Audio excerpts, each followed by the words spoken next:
Chapter 1. The American Sound. Voice quality. You know how you hear a voice across a crowded room and you can just tell that it's American? What's at play there? To answer that question, let's first define our terms. What is voice quality in the American sound? It's a combination of vocal placement and cadence. This means a throaty sound and a stair-step intonation. Listen to British comedian Eddie Izzard imitate the American accent. President Kennedy became the President of the United States of America. And he went to Berlin. He stood on the Berlin Wall and he said, "People of Berlin, people of Berlin." I can't do an impression of President Kennedy, so this is, "People of Berlin." Notice how his voice moves back in his throat and down in his chest when he's imitating the American accent. This throaty quality is an essential characteristic. There's even a fancy word to describe it, roticity, which is that solid R as in hard and far. There are regional dialects that are notable for lacking roticity, such as the classic Bostonian "Park your car in Harvard Yard" for "park your car in Harvard Yard," but the overwhelming majority of Americans growl out the R. Intonation, voice quality, and phrasing all contribute to the uniquely American voice, along with a casual, relaxed attitude. This relaxation causes American English to differ from the crisper sounds of British English. Within voice quality, you'll be adjusting your volume, a little louder versus muted or murmured, pitch, high-pitched versus a deeper register, airflow, popped, hissed, or buzzed, and where the voice is generated, throat and chest versus head and nose. Americans tend to be a little louder than you're accustomed to. The stereotypical American is louder, a little brasher, more boisterous, immediately friendly, informal, and slightly jokey. It's important to project your voice out with more force than usual, and you'll need more breath to push it out. Kids are loud, right? Things stick in their heads because they yell them out. Yell this out! In the privacy of your home, car, or mountaintop, get out and yell some of these sounds and practice sentences so that you can get it really in your head. Don't be afraid to exaggerate and go way further than you think the American accent actually is. This will help you embrace the sound. Music. Even if you can't sing, you'll recognize the correlation between song and speech music. We're going to listen to a range from high to low. Amazing grace, how sweet the sound that saved a wretch like me. The singer's natural voice is in the middle range, so for him, the highs and lows don't feel natural, just as deepening your voice won't feel natural for you in the beginning. You'll have to practice and get comfortable with it. Pitch, sound. Let's transition from song to speech. Interestingly, languages are spoken at different pitches, so it's important to recognize the pitch you're coming from as well as the pitch you're heading toward. Even though there are millions of English speakers, both male and female, there's a general pitch range into which English falls. Listen to this audio clip, ranging from a Japanese woman speaking at a very high pitch to an Arabic man speaking in a much deeper register. You'll notice that English is in the middle. これは日本の歌です。这是中国的声音。Este es el sonido en español. Detta är det svenska ljudet. Dies ist die deutsche Klang. Detta är den norske lyden. C'est le son français. American sound. Dette er den danske lyd. Это русское звучание. هذا هو الصوت العربي. Generally speaking, to Americans, a higher pitch indicates stress or tension, and they will respond accordingly, even if you're not stressed. Of course, speaking in a second language can be stressful, so make a conscious effort to match your speaking voice in English to your deepest voice in your own language. The daddy voice. Americans are culturally programmed to trust the deep voices of authority. In a study from McMaster University in Canada, published in the Journal of Evolution and Human Behavior, researchers found that men with lower-pitched voices are found to be more dominant and attractive than are men with higher-pitched voices. They found that lower-pitched voices were associated with favorable personality traits more often than were higher-pitched voices. Listeners were asked to assess the attractiveness, honesty, leadership potential, and intelligence, among other qualities, of the speakers. For nearly every attribute they were asked to rate, participants were significantly more likely to prefer the deeper voice. Think of national broadcasters and the deep, mellifluous tones they use. If you deepen your voice, you'll find that Americans become more respectful and attentive. To capture this voice, hark back to when your dad would call you in for dinner, even if this was never the case. Put your shoulders back, your chest out, take a deep breath and say, Hey, get in here. Notice how that feels physically and mentally. If you come in through the daddy voice, you'll probably have a less negative reaction than just by deepening your voice randomly, to which we've had people say, I sound like a monster. I sound like a gangster. This is not the direction we want to push you in, but rather the calm, reassuring voice of authority figure. Shoulders back, chin up, chest out, project from your diaphragm, and relax your throat. Sound, pronunciation. In the pronunciation sections, we'll be working on a sound that is produced deep in the throat, the American R. In Chapter 12, we study two tense vowels, a and ah, and the completely neutral schwa, cat, caught, cut. The a sound has a tendency to sound a little nasal all on its own, and when other vowels are nasalized as well, it puts your whole voice in the wrong place. This is an opportune moment, then, to go into the quality of your voice. In my observation, when people speak a foreign language, they tense up their throat, so their whole communication style sounds forced, pinched, strained, artificial, or nasal. The foreign speaker's voice is also generally higher pitched than would be considered desirable. To practice the difference between high pitch and lower pitch, work on uh-oh. In addition to pitch, this exercise will let you discover the difference between a tinny, nasal tone and a deep, rich, mellifluous, basso profundo tone. The tilde is used to indicate a nasal sound. If you try to deepen your voice by expanding your throat, you'll end up with an odd, hollow sound. Exercise 1-1, shifting your voice position. Pinch your nose closed and say, ah. You should feel a high vibration in your nasal passages, as well as in your fingers. Now, continue holding your nose and completely relax your throat.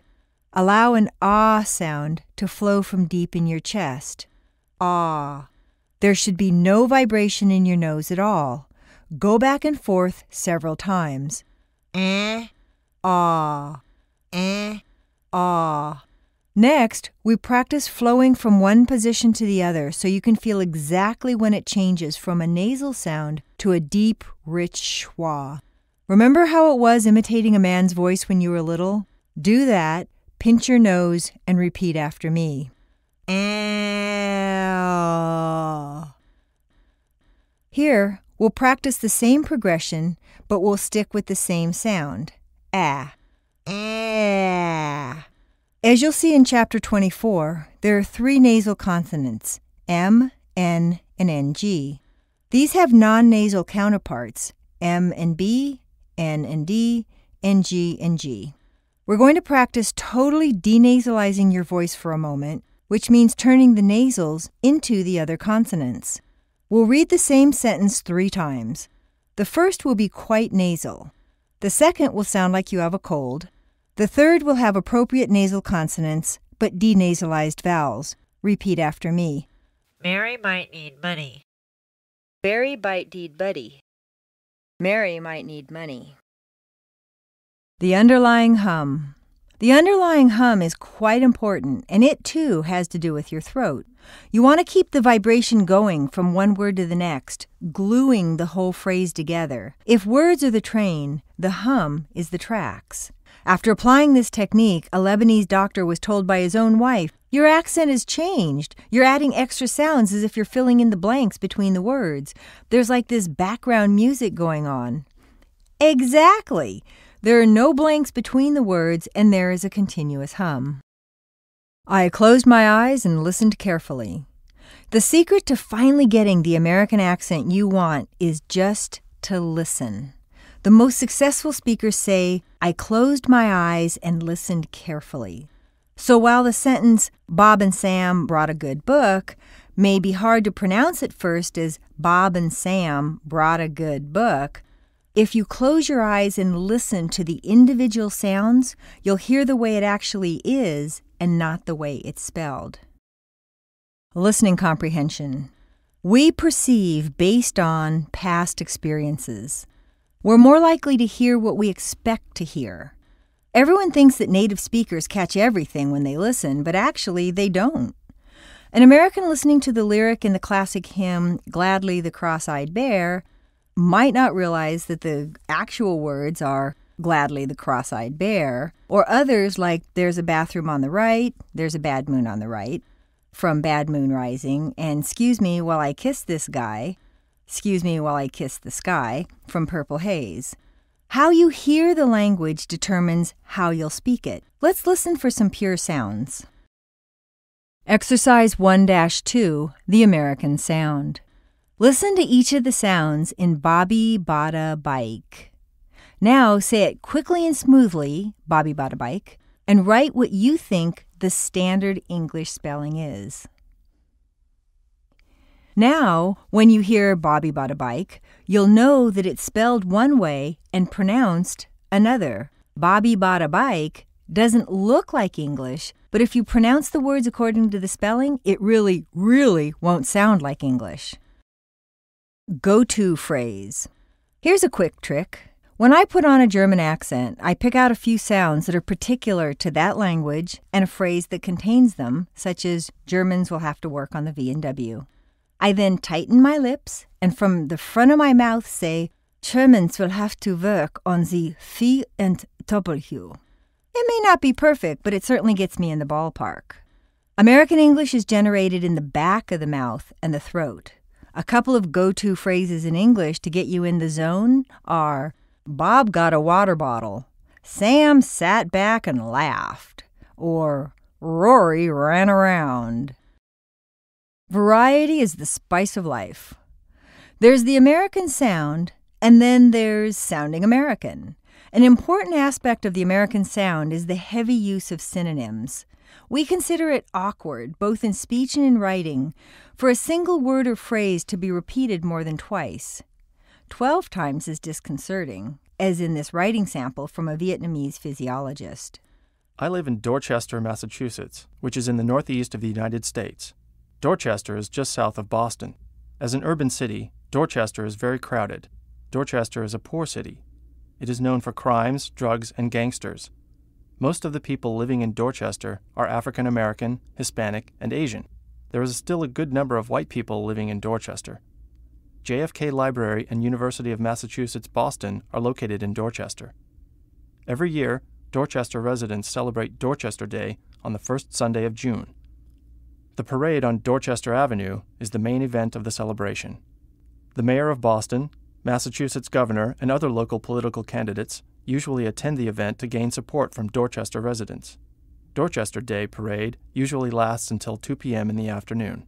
Rewritten to have an acceptable number of synonyms. I live in Dorchester, Massachusetts, which is in the northeast of the United States. This urban satellite is just south of Boston. As an urban city, it's very poor and crowded. It is known for crimes, drugs, and gangsters. Most of the people living here are African American, Hispanic, and Asian, but there is still a good number of white people. JFK Library and University of Massachusetts Boston are located here. Every year, the residents celebrate Dorchester Day on the first Sunday of June. The parade on Dorchester Avenue is the main event of the celebration. The mayor of Boston, Massachusetts governor, and other local political candidates usually attend the event to gain support from local residents. The parade usually lasts until 2 p.m. in the afternoon. Variety also applies to active listening, so instead of having one phrase and overusing it, have at least 5 to 10 different responses that you've practiced. Ah, I see. Oh, that's interesting. Tell me more. Got it. Gotcha. Really? Oh, yeah. Right. Fair enough. Good point, I can see that. Is that a fact? You don't say. Wow, that's weird. Oh, no. That's too bad. Intonation and attitude. There are certain sounds in any language that are considered nonsense syllables, yet impart a large amount of information to the informed listener. Each language has a different set of these sounds, such as étonné in Japanese, in Spanish, in French, and in English.